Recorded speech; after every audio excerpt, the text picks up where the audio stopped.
Before I get into what I thought about each of these matches, y'all, let me just tell you this. I was going into WrestleMania last night already with the assumption that it was going to be booty. And the reason why, let me tell you why. I felt the overarching feeling of Vince McMahon behind the scenes. So because of that, I was just, I'd already prepared myself to be disappointed. Some parts I was disappointed, I'll be totally honest, but other parts exceeded my expectation. So let's just get into it now. First match of the night was the United States Championship match between champion Austin Theory versus John Cena.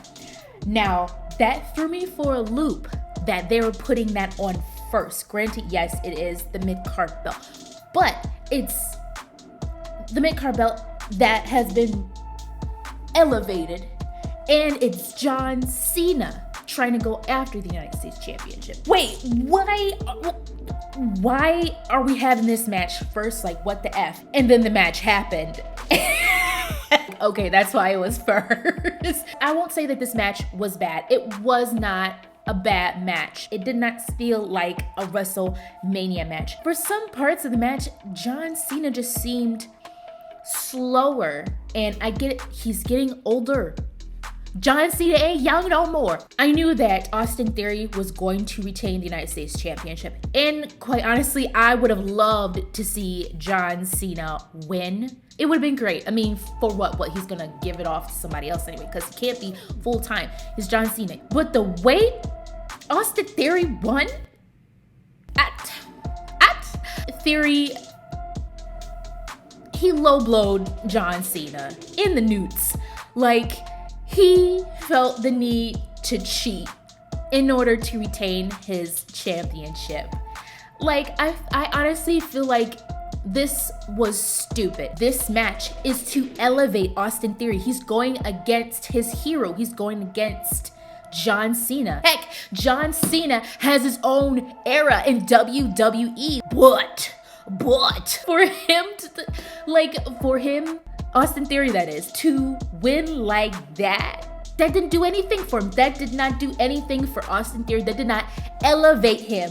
And that's what pissed me off. This could have been a match on Raw. Like, for realsies. Like, this, like, it could have been one of those special Raws, even. But for it to be a WrestleMania match, I felt like it lacked more than luster. Like, it was such a disappointment. John Cena, it deserved better than that. Heck, Austin Theory as the United States champion deserved better than that. Yes, he's a heel, and I know I've gotten into it with some of my subscribers about, you know, heels cheat. Austin Theory didn't have to cheat in order to win. Him cheating and retaining the United States Championship against John Cena, it just made him look weak. And honestly, it made everything that John Cena was saying in their back and forth promo on Raw that time true. Y'all, when I tell y'all, I was not expecting the Street Profits to win the WrestleMania showcase, the men's tag team showcase. I was not. I popped up off my chair. I was so happy. I swore up and down that Ricochet and Braun Strowman were going to win. Oh my goodness, I knew it. I knew it up and down, and I was wrong. The Street Profits won, and I was so happy because, for one reason why I was happy that the Street Profits won was because those two, Angelo Dawkins and Montez Ford, are so talented. And I feel like they need more credit, both of them. And they put in work. And then two is because I'm just glad a tag team won. I was afraid that Braun and Ricochet were going to win. Both are great competitors. And they're the only group that was not a legit tag team. The Viking Raiders are a tag team. Alpha Academy is a tag team. The Street Profits are a tag team. And you just have Ricochet and Braun that are just like the oddballs. Overall, the match, I loved it. I loved it. There were so many dope spots. Oh my goodness. I forgot what Ricochet, he flew out of the ring. He was on the ring post. He flew out of the, I'm telling you, this man has secret wings somewhere. If Braun Strowman is in a match, you know that he's gonna do what I call the monster choo-choo train, okay? He did the monster choo-choo train. He did 2 rounds of that mug. And when Angelo Dawkins bum rush Braun as he was doing the monster choo-choo train, oh, I went off. I enjoyed this match. I knew that these 8 men were going to deliver one match of night 1 of WrestleMania that was just stellar on so many levels. Was Logan Paul versus Seth freaking Rollins. I had no doubt in my heart, in my mind, this match delivered so much. Logan Paul, I don't care what y'all say about this man, he is talented. WWE needs to put him like as a regular. I know he got other stuff that he doing, you know, he got his prime drink, he's got his impulsive podcast, he does his YouTube, he's a superstar. We get all that. I will never be disappointed with Seth Rollins' performance, but Logan Paul, he even had the prime drink. He had his prime drink like guy, and then you find out KSI is in it, and then Logan Paul is on the ring post, and he jumps off the ring post, and Seth freaking Rollins is on the table, but then he gets off the table and just breaks the table with KSI on it, all freaked up. It was crazy. I'm telling you, these 2 men, Seth and Logan, were fighting as if a championship was on the line, and I absolutely love it. I'm glad that Seth freaking Rollins won the match. He has been putting in work. Like, Seth is so, I hate using the word over, but that's the only word I can think of. He's so popular right now. Seth freaking Rollins is so popular right now. And for him to win against a rising star like Logan Paul, I cannot wait to see what else WWE is going to do with Logan. And I can't wait to see where Seth freaking Rollins goes. I want this man to have gold. I feel like he's in his prime right now in terms of his character. Like, I love it. I love how his character has transitioned from a heel to a face in such a seamless way. And that's a talent. That's legit a talent. It was so subtle and it just worked. It worked with the crowd. Like, the crowd was getting on the Seth freaking Rollins boat, and Seth just got acclimated to it and just he adapted and moved with it. And I cannot wait to see what WWE is going to do for this man. Damage Control versus our women's tag team champions, Lita, Becky, Lynch, featuring Trish Stratus. I did not care about this match, and going into WrestleMania, I didn't care about it. And it did exactly what I thought it was going to do. I had a feeling that Damage Control was not going to win. I knew it in my soul. It wasn't until the end that I started getting into the match before Damage Control lost. I wanted Damage Control to win. I felt like Damage Control winning would have done so much for them. I understand why Damage Control did not win. The other team has the women's tag team champions on there. It doesn't mean that, I liked it. For Lita, she is a WWE Hall of Famer. She and Trish have paved the way for women to have a platform like this in WWE. Scratched up, not just WWE, just in wrestling in general, pro wrestling, sports entertainment, to be able to do what they're doing today. I will never take that away from Lita. I respect Lita so much, but I will say this, rusty. Lita looked a little rusty. She was moving slow, and I get it. It's been a while. I love when she gets on the top rope and she does her thug thistle. Like, I love it. And we also have to remember that this woman effed her neck up years ago. So I can understand why she was hesitant on certain moves to certain spots. I don't know where they're gonna go with Damage Control. Like I said before, with Damage Control losing, I don't know where else they can go. They're already heel. Like, how deep down in the trenches, in the ditch, can Damage Control go before they come back up? A match that I, as well as millions of other people, have been waiting for is the father versus son match. Rey Mysterio versus Dominik, baby. Make jokes about Dominik Mysterio. Talk trash about Dom, ex-con Dom. But last night, Dominik Dominic did his thug. I was so proud of him. He looked so good in the ring. I feel like he looked his best thus far in the ring. He looked so natural. He was hitting his spots. Like, Dominik has really come into his own, and I feel like that is all because he stepped away from being under Rey Mysterio, and he went on to be around people like Finn Balor, Damian Priest, Rhea Ripley. He started to feel more confident, and when he gets on the mic, when he's in the ring, all that stuff. So overall, this match was so good. The fact that Bad Bunny yanked the chains out of Dominik's hand, because, you know, Dominik was gonna cheat because he was feeling inferior. He's getting scurry, he's afraid he's gonna lose. Bad Bunny yanked them chains out of Dom's hand. Yo, I'm so happy that Rey Mysterio won. He needed this.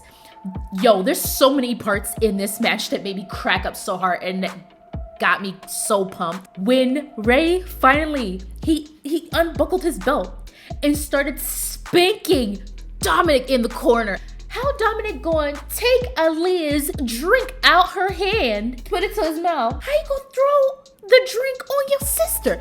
Yo, she got up on that barricade. She was about to start swinging. Even Legado del Fantasma came out. Oh my goodness. Having the LWO shirts on. Like, this was a spectacle. Side note, not important, but I feel like it's worth mentioning. I get that WWE is a company. It's a business. But there were multiple times throughout night one where I was distracted by advertisements. First, you got TurboTax on the apron, like LED boards. Then you got Cinnamon Toast Crunch on during the Rey Mysterio and Dominik Mysterio match. I'm just like, I get y'all. I get y'all about getting y'all shmoney, but this is too much. Like, Vince, I know times is rough, but does it have to be like this? A whole bunch of advertisements thrown at me. By the end, I was like, I want some cereal. And I mean, I already did my taxes, but maybe I need to do an amendment. Like, there's just so much advertisement. Let me talk to y'all about this SmackDown Women's Championship match between Charlotte Flair and Rhea Ripley. This match was top tier.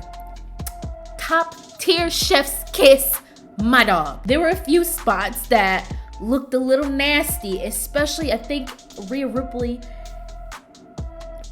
did the suplex on Charlotte Flair, and oh my goodness, the way Charlotte hit the mat, her whole face hit the mat.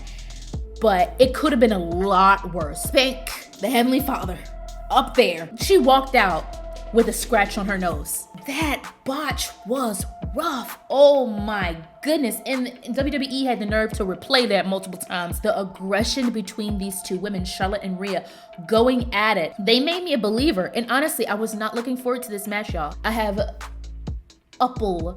here we go again with me making up words. A amount of respect for Charlotte Flair. She's one of the 4 horsewomen. And then Rhea Ripley, obviously I like her. I wouldn't buy a shirt for no reason. So these two women who I respect immensely, going out, dishing it out. I wouldn't say they stole the show, but they almost did. If it wasn't for the KO and Sami Zayn versus Usos match at the end of the night, the main event for the Undisputed Tag Team Championship, if it wasn't for them, the SmackDown Women's Championship match would have stole the show, hands down. There are so many near falls. I want Rhea Ripley to win. Am I invested in this? I wasn't invested in this match going in. I like watching them go at each other, Rhea and Charlotte, got me invested in the match. They were kicking out of each other's finishers. The fact that Rhea Ripley won the SmackDown Women's Championship, baby. I was so happy. The cameramen were catching Charlotte Flair on ringside, smiling.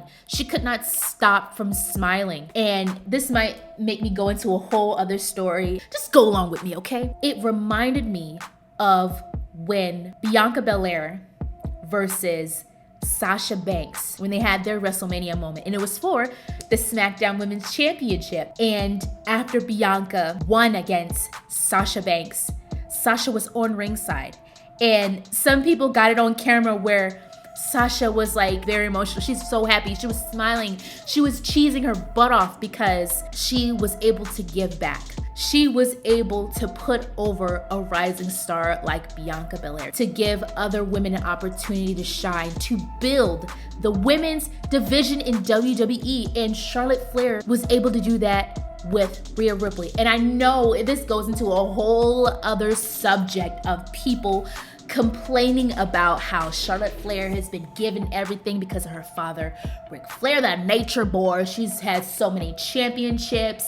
She's had so many title opportunities. She's been on top for so many years in WWE, yada, yada, yada. But what a lot of people don't realize, and I only learned this from interviews that she's done, especially the Broken Skulls interview she did with Stone Cold Steve Austin, where Charlotte was talking about how she seemed so humble. I'm sorry, you cannot fake humility. A little bit of pridefulness, of ego-ness is gonna pop out. I could just get a vibe from her that she wants to give back to the women's division. She doesn't always have to have a title.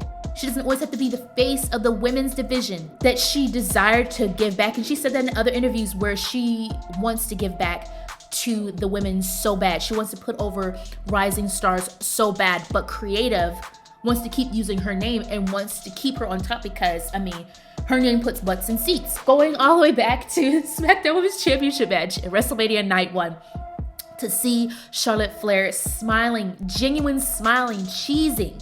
Don't think the camera was supposed to get that, but she was just so happy to put over Rhea Ripley. That was a beautiful freaking moment to see Charlotte be happy, to see the work pay off, to see that she's able to give back to someone like Rhea Ripley. So overall, I was so pleased with this match. I was so pleased with the ending. They gave their all. They left their everything in the ring that night, and I have nothing but respect for those two. Pat McAfee versus The Miz. First of all, Pat McAfee coming back, that was great. I don't really care too much about The Miz, but I mean, you love to hate him, hate to love him, whatever. Miz is Miz, like, you can't deny him. The match wasn't really anything. It was just cool to see Pat McAfee in the ring, and he beat up The Miz, and Snoop Dogg was for it. Lord of mercy. The Undisputed Tag Team Championship match between the Usos versus KO and Sami Zayn. I need a moment. I'm still processing that match. A lot of near falls. I thought the SmackDown Women's Championship match had a lot of near falls. The Undisputed Tag Team Championship match had a lot of near falls, where I thought, if they let the Usos retain these belts, I'm going to riot. They kept playing with me. It was giving me Triple H vibes. It was giving me Hunter Hearst Helmsley vibes. These four men crafted this match so beautifully. I love the dynamic of Jey Uso and Sami Zayn. Jey, it looked like he was, at first I thought it looked like he was battling, like he was conflicting, like, because he was talking to Sami as he was effing up Sami in the corner. You was my brother. I was there for you. There's still so much anger that Jey has towards Sami because of Sami's betrayal. And at Royal Rumble, the storytelling in this match was absolutely impeccable. I knew that KO and Sami Zayn were going to win, but at the same time, it was still unpredictable. And that's what I get a lot from Triple H's match. When you let Triple H do his thug thizzle, I noticed that this reminded me of NXT matches, man, the black and gold brand, where you don't know who's gonna win, even though you know who's gonna win. In the match, in the moment, you don't know who's going to win. And that's such a beautiful thing, and I love matches like that. The amount of times that Sami Zayn got haluva kicks on Jey Uso. I think it was about 3 times that, like, he took all that. Like, those haluva kicks were insane. And the facial expressions that Sami was doing, like, he was feeling it. He was feeling it, like, I have to do it. I wanted you to come out of the bloodline. I wanted you to be free. I wanted you to be on my team. I wanted us to be bros, but you don't want that. And for Kevin Owens and Sami Zayn to win, I had to hold back tears. Kevin Owens got to have his WrestleMania moment. I'm so glad that Sami Zayn got to have his WrestleMania moment. I did not expect for the Undisputed Tag Team Championship match to be the main event, because originally they were talking about how the SmackDown Women's Championship match was going to be the main event, and I had things to say about that. Came to their senses, was like, no, this is This year has been Bloodline. Let's just state facts. This year has been Bloodline. It only makes sense that night 1 ends with Bloodline business and night 2 ends with Bloodline business. Seriously, the tribal chief, if he had his way, he wouldn't have it any other way. Guys, let me know what you thought about night 1 of WrestleMania. Don't forget to like, comment, and subscribe for more episodes. Thank you guys so much for watching and rocking with me this whole time. Signing off. Bye.